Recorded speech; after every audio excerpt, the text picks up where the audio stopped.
హరే కృష్ణ. నేను మీ శ్రావణిదేవిని. మొన్న Sunday vegetable biryani చేశాను. అది ఎలా చేశానో మీరు కూడా చూడండి. దాంట్లో పెరుగు చట్నీ కూడా రెడీ చేసుకున్నా. ముందుగా స్టవ్ వెలిగించి ప్యాన్ పెట్టి 1 స్పూన్ నెయ్యి, 2 స్పూన్ల నూనె వేసుకోవాలండి. మేము నెయ్యి అనేది ఇంట్లోనే రెడీ చేసుకుంటాం. దాంట్లోకి బిర్యానీ సామాన్లు బాగా ఫ్రై అయిన తర్వాత తరిగించుకున్న పచ్చిమిర్చి, ఆనియన్స్ కూడా వేసుకోవాలండి. ఇవి బాగా ఫ్రై అయిన తర్వాత నేను బిర్యానీ ఆకు వేయడం మర్చిపోయానండి, అందుకు ఇప్పుడు వేసాను. మీరు ముందుగా వేసుకోండి. ఈలోపు బియ్యం రెడీ చేసుకున్నానండి. కేజీ రైస్కి 1 గిన్నె రైస్ అయ్యింది. దీన్ని కడిగి నానబెట్టి ఉంచుకున్నానండి. కొంచెం రైస్ మెత్తగా ఉంటుందండి. దాంట్లోకి క్యారెట్, బంగాళదుంప,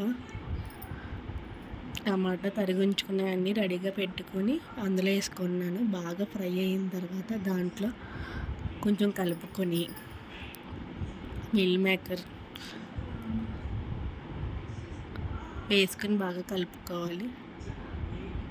దానికి రుచి సరినంత ఉప్పు, బిర్యానీ మసాలా పౌడర్, గరం మసాలా, అల్లం వెల్లుల్లి పేస్టు వేసి బాగా కలుపుకోవాలి. కలుపుకొని ఒక మూత పెట్టుకున్న తర్వాత పుదీనా, కొత్తిమీర అన్నీ వేసుకొని బాగా ఫ్రై చేసుకోవాలి. ఈలోపు మనం బిర్యానీకి సంబంధించిన వాటర్ రెడీ చేసుకోవాలండి.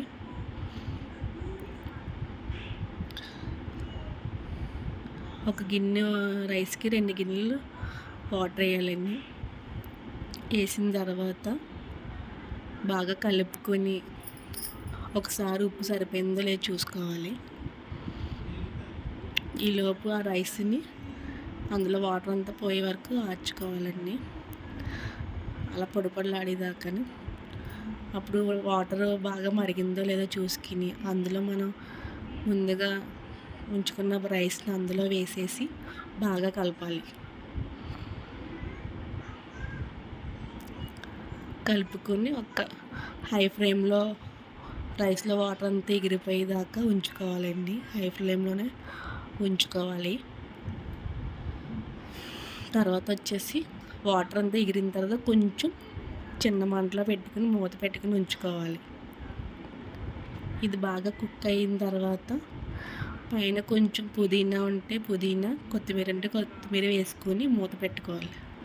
రైస్ అంతా బాగా ఉడికిపోతే అందులో వాటర్ అన్నదంతా మొత్తం దగ్గరికి అయిపోద్ది. అప్పుడు మనకు బాగా రైస్ ఉడికినట్టు తెలుస్తుంది. చూసారు కదా ఎలా ఉందో బిర్యానీ. మొత్తం అంతా అయిపోయింది. మీరు కూడా కావాలంటే చేసుకోండి. మీకు ఈ వీడియో నచ్చినట్టయితే లైక్ చేయండి.